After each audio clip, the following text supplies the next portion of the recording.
and welcome to the Healthy Half Hour podcast. We are your hosts, Richard and Karen Insley.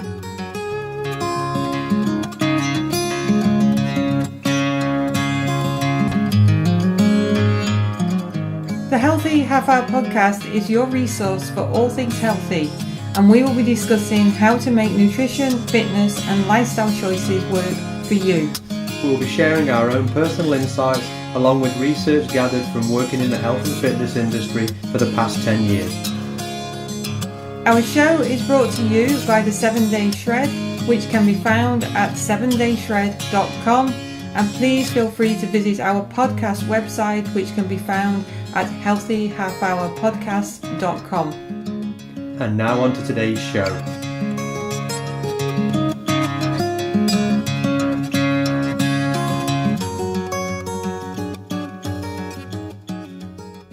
Back again, and we've been busy. Yep. Work. It's kind of getting to that time of year. Mm-hmm. And a couple of weeks ago, I got asked to take my older adults and senior ladies to be part of an active aging expo, first one that was being held in Winnipeg, and the mayor, the minister and CEO of the Sport for Life Centre was doing an opening address, and I got to put them and my ladies through a little bit of a fitness routine. And I've made it big because made the front page and page 3 of the Senior Scope newspaper here in Winnipeg. So, so I had no clue that was going to happen. But yeah, my ladies and myself were on the front page and page 3 of... Big leagues now. I know, yeah. Killer. It's just like, I'm going to have a press secretary. I'm going to have to start booking, organising for autographs and everything. So yeah, probably not. Yeah, we've had a little kooky weather this week. We had a record-breaking Thursday, about 24 degrees Celsius, and woke up Saturday morning with a skiff of snow on the ground. So if you can work that one out, it's just, just a little bit up and down a minute. But then again, it's kind of moving towards the end of October and... But not really usually this kooky. I mean, it's this time of year. It's like April. You never know what you're going to get. It's always a mixed bag. And if anybody's listening from the Shetlands, I mean, maybe Gwen is. I mean, you never know. Who knows? And the Shetlands, you always say that you can have all 4 seasons in one day. And I think we've definitely trying to compete with the Shetlands pretty right much now. hit on that this week. So on today's podcast, what we're going to talk about is what now? Or now what? Or what do you do? Basically, again, people lose weight and they'll get to their goal weight, and then what do you do? How do you make it so you keep that weight off? Because as you look on the internet or anywhere, or you may know people, they lose a ton of weight and all of a sudden they put it, or say all of a sudden, they tend to put it back on literally within 6, 12, 18 months of losing all that weight. And more often than not, they'll put extra on. So what we're going to look at today, again, we've spoke about this a little bit in other podcasts before, but we're going to try and lasso everything together today to kind of talk about what to do post-diet and to make that weight loss sustainable for the rest of your days. And when it comes to reaching your goal weight or being pretty close to it, we've said it before that you need to follow like a maintenance diet, but what actually is that maintenance diet for you? And so you follow the protocol to get you to your goal weight, but that's not necessarily going to be what your maintenance diet is going to be. And you're going to have to do some tweaking, because you are going to rebound a little bit, aren't you? I mean, we always say that if, say, your goal weight is 150 pounds, try and get to about 145 and then have a buffer, that you can bounce between. Not a buffet, a buffer. Not a buffet, no. So, have 3 to 5 pounds of a little leeway either way, so you're not stressing out that, oh my goodness, I've put 3 pounds back on. Yeah, you're always going to have that little bit of rebound, and while you're on a diet, obviously there's going to be some caloric restriction. So you're going to have to eat less calories really and exercise to actually utilize the stored calories that are in your body. So once you get to that goal weight, we're going to have to make some adjustments back, obviously, to a normal caloric intake for you. Now, remember, when if you were 50 pounds heavier, there's less of you now. So there's less to feed. So there's less to carry around. So you're actually you need less calories than what you did when you were heavier. So again, that's one of the first things to take in. And like Karen says, we basically want to look at a maintenance diet. So one thing, again, researchers looked at, and there's a theory out there called the set point theory. So what the set point theory is that your body kind of gets into that homeostasis and gets into that happy place at a certain weight. So if you weigh 200 pounds for 10 years or so, your body's happy being 200 pounds in that time. And most things are geared to you being 200 pounds. So you lose 60 pounds, say, and you drop to 140 pounds. Your body is going to fight you tooth and nail to get back to that 200 pounds because that's where it was happy. Researchers, again, have looked at this, and the rule of thumb seems to be it takes around 2 years of being at the lower weight for your body to actually come around and say, oh, okay, then I guess this is the new set point, and this is where we're going to stay. But there's a lot of other moving parts when it comes to, and Karen's, again, said before on other podcasts about leptin resistance. Yeah, because if you've lost a significant amount of weight, all of a sudden your body is going to have a lot of empty fat cells, and your body's actually got a sensor that detects how deficient of fat those fat cells are. And your leptin signaling will actually be downregulated.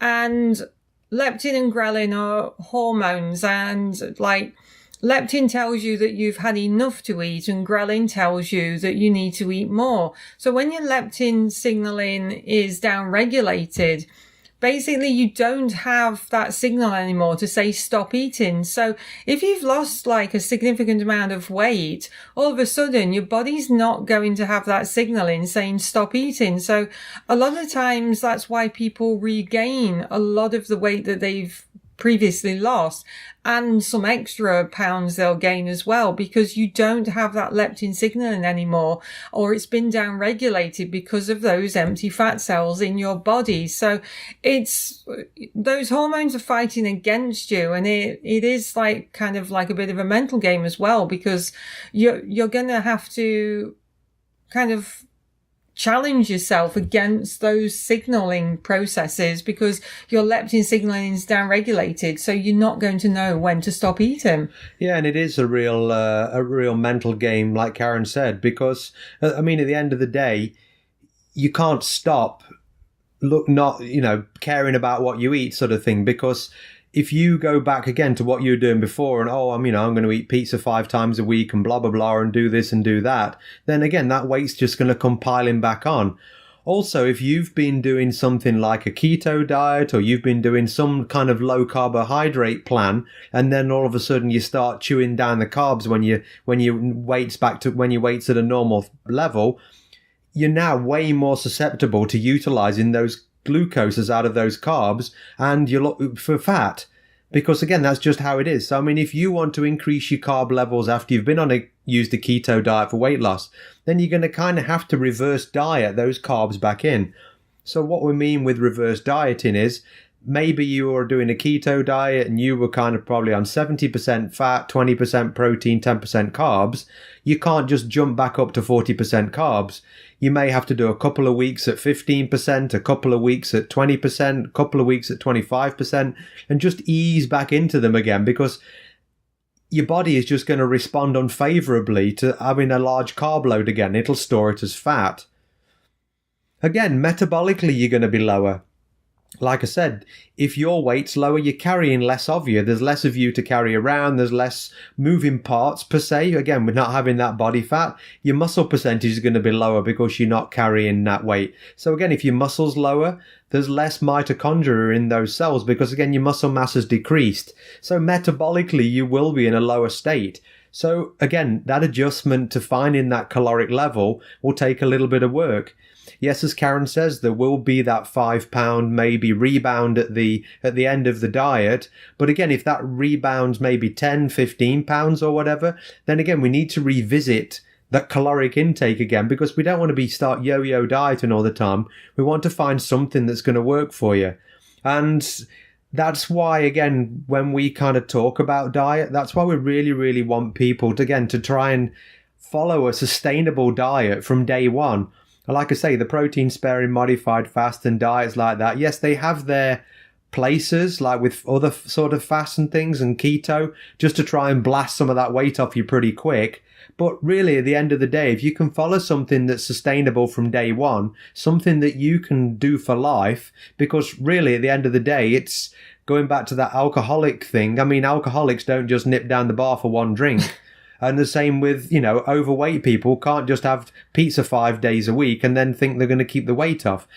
Life isn't like that. It just doesn't work like that. So again, it is, like Karen said, a mental game as well. You've really got to kind of wrap your head around this is for life. No one diet should be followed forever.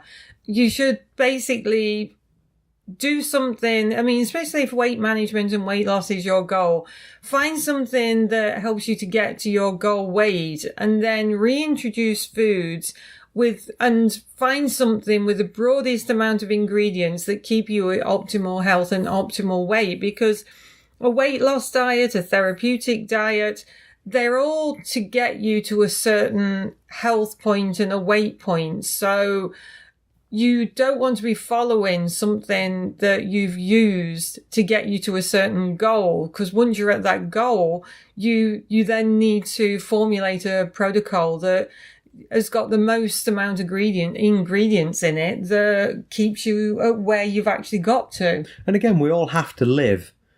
We can't be in that diet bubble forever. And, people, they want to go out. They want to go out to restaurants. And there's weddings, there's christenings, there's birthdays, there's all of the above, and work functions and everything. And there's always the offerings of those hyperpalatable foods, again, we spoke about on other podcasts, that have the tendency to help you, make you put weight on. So again, we don't want you not to enjoy those, but again, they've got to tie into a sustainable diet. And also, you've always got to be on the ball and have your finger on the pulse of, okay, am I putting weight back on again? What's happening? Are my pants a little tight? Again, we weigh ourselves weekly just to kind of keep our eye on what's happening again with the body fat. And I know that I've mentioned it on previous podcasts that I dropped a significant amount of weight through the modified water fast. And over the summer, my weight was pretty static. We do a little bit less. I teach a fitness class for a corporate client in the city, and I actually do the fitness class with the participants. And over July and August, we don't do it. And my weight stayed pretty stable. And then I've gained a couple of pounds this last few weeks as we've started to exercise, or me, as I've started to exercise more. So I'm, my inches are still down, the body fat's still good. Still looks smoking, babe. Thank you, sweetheart. So, and I have compliments from other people as well. Who? Your client, Gail, said so as long as it's women, that's okay. Oh, yeah. Gail's told you that I look really great and said that, I think, on the last podcast. But, jealous husband. And I need to kind of look at it going, okay, well, the inches are still staying off and the body fat's still staying low, but I just need to have a look. Okay, well, maybe I'm building some more lean muscle tissue, and that's why there's a couple of extra pounds weight gain. But like Richard just said, we weigh ourselves weekly and keep track of everything. And so there's that, am I doing too much now, activity wise? Because we always say to people, don't we, that you kind of have to eat your exercise calories? Pretty much. Again, once you kind of get down to that goal weight, again, because like we say, you want to be in that homeostatic point when it comes to calories. You don't want to be in particular calorie deficit, but you don't obviously want to be eating too much, because you want to maintain your energy levels. And again, if you want to go exercising, or if you exercise regularly, you want to be at kind of tip-top performance and have lots of energy. That is one of the drawbacks when you're exercising on a lower calorie diet, that again, energy wise, you can suck a little bit. And again, we've spoke about running and stuff, and you've got to feed your body, like Karen says, because again, you need those calories to actually help you exercise. And as we've said ad nauseum, exercising is not going to burn enough calories at the end of the day, more than what you can not put in your mouth. You can't out exercise, a bad diet. So again, going back to that sustainable diet that you've got to keep going, keep on. Some people, I don't know whether it's just desperation or impatience or however they do it, they opt for weight loss surgery. So they may have bariatric surgery. And again, post weight loss, people who have had bariatric surgery can often end up with more problems than what they started with. Yeah, because a lot of people post weight loss surgery develop episodes of hyperglycemia, especially if they've eaten a higher carb meal, because they're actually producing extra insulin. And the insulin starts to work again, and then it can predispose you to episodes of hyperglycemia, and actually can develop into full-blown type 2 diabetes. So people who resort to like bariatric surgery, weight loss surgery, they can actually turn themselves into type 2 diabetics. So a lot of people, as Richard said, like, you become impatient and you think, oh, I need to take drastic measures. But you have to think long term. And we've got a friend of ours, and she had bariatric surgery not long ago. We actually got a few friends of ours that we know that have actually had it done. But one friend in particular, and I'm actually hoping that she's going to be agreeable to interviewing her on the podcast, on this podcast at some point.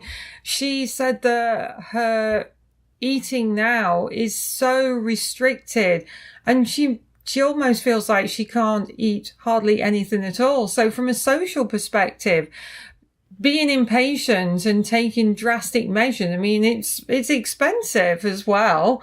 And yeah, you'll get quicker results at the end of the day. But I mean, like we say, a lot of times, I mean, you can Google kind of what happens afterwards. And again, people who do these surgeries, there are quite a few complications sometimes. So again, just like we said on the last podcast, really, when it comes to dieting, just get it in and get it done.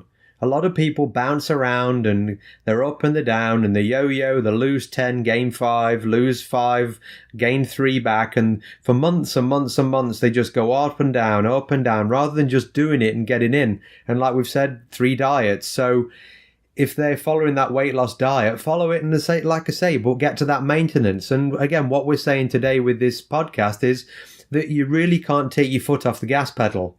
You can relax your foot off the gas pedal and maybe drop it onto cruise control at a slightly lower speed. But those people that take the foot off the gas pedal and kind of go back to being who they were before, they're the ones that end up putting that weight back on. And again, ironically, they tend to put more weight back on than what they actually started with. And like Karen was saying, that can be a huge contribution from those hormones that really don't help us initially, again, with that weight loss, trying to be a normal weight. So yeah, as we said, or as Richard just commented, you can't really take your foot off the gas pedal. But if you allow yourself that, 3 to 5 pounds buffer, then don't stress out. I mean, I lost the weight and I've put 2 pounds back on from the lowest weight, and it's not freaking me out because all the other metrics are on track. So again, that's something also to consider. We were talking to somebody earlier, and they'd been to the doctors saying, oh, your weight's a little bit high, and oh, it's probably water weight.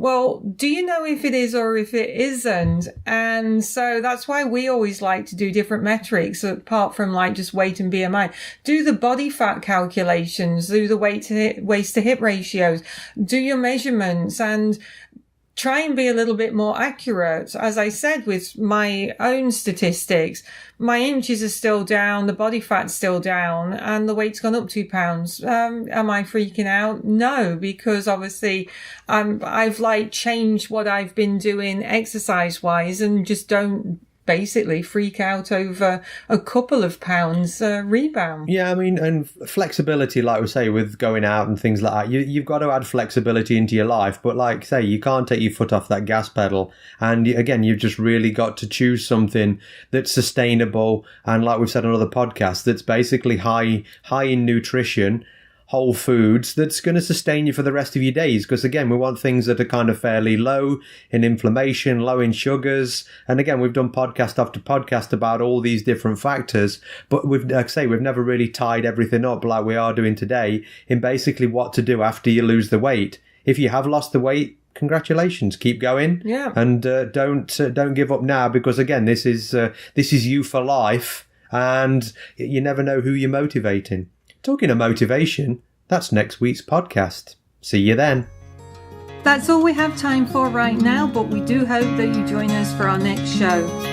And if you want to contribute to an upcoming show by suggesting a topic that you would like us to discuss in more detail, then hop over to our website, healthyhalfhourpodcast.com, subscribe to our podcast and submit your suggestions.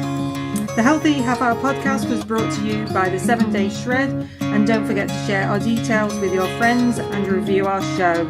Until next time, thanks for listening.